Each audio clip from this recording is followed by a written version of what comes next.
അവിടെ കോൺഗ്രസും ലീഗും UDF ഒറ്റക്കെട്ടായി നിന്ന് നല്ല ജോലി ചെയ്തിട്ടുണ്ട്.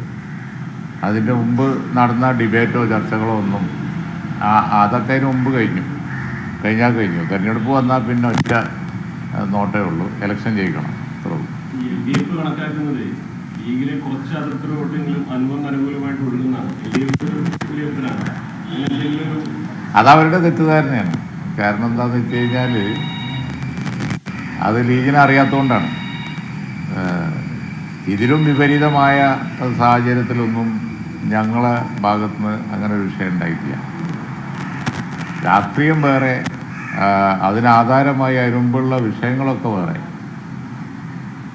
നിൽക്കുന്ന മുന്നണിക്ക് വേണ്ടി യാതൊരുവിധ കളിയും ഇല്ലാതെ, കളിയാണല്ലോ, കളി എന്നാണ് രാഷ്ട്രീയ ഭാഷ, യാതൊരു കളിയില്ലാതെ പണിയെടുക്കുക എന്നുള്ളത് ഞങ്ങളുടെ പ്രവർത്തകന്മാരുടെ ഒരു രീതിയാണ്. അതിൽ യാതൊരു മാറ്റവും ഒരു കാലത്തും വരില്ല, നിലമ്പൂരും ഉണ്ടാവില്ല. അപ്പോൾ ഇലക്ഷൻ കഴിയുമ്പോൾ നമുക്ക് ബൂത്ത് നോക്കി ഞങ്ങൾ പറഞ്ഞുതരാം.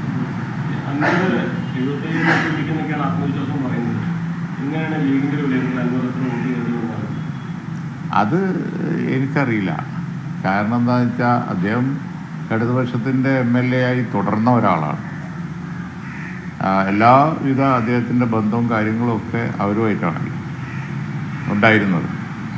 അപ്പോൾ അവിടുന്ന് അദ്ദേഹം എത്ര വോട്ട് പിടിക്കുമെന്ന് ഞാനെങ്ങനെ പറയും? UDFൻ്റെ വോട്ട് അധികം പോകാനുള്ള ഒരു വഴിയില്ല.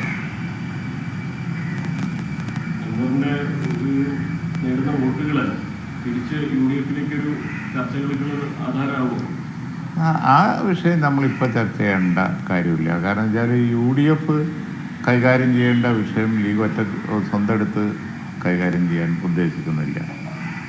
അത് സംബന്ധിച്ചൊക്കെയുള്ള ചർച്ച നടത്തേണ്ടത് UDF ആണ്. അതൊരു മര്യാദയാണല്ലോ. ഇനി എന്ത് വേണം എന്നുള്ളത് ഇലക്ഷൻ കഴിഞ്ഞതിന് ശേഷം ഞങ്ങൾ കൂടും, അതിന് ശേഷം പറയാം.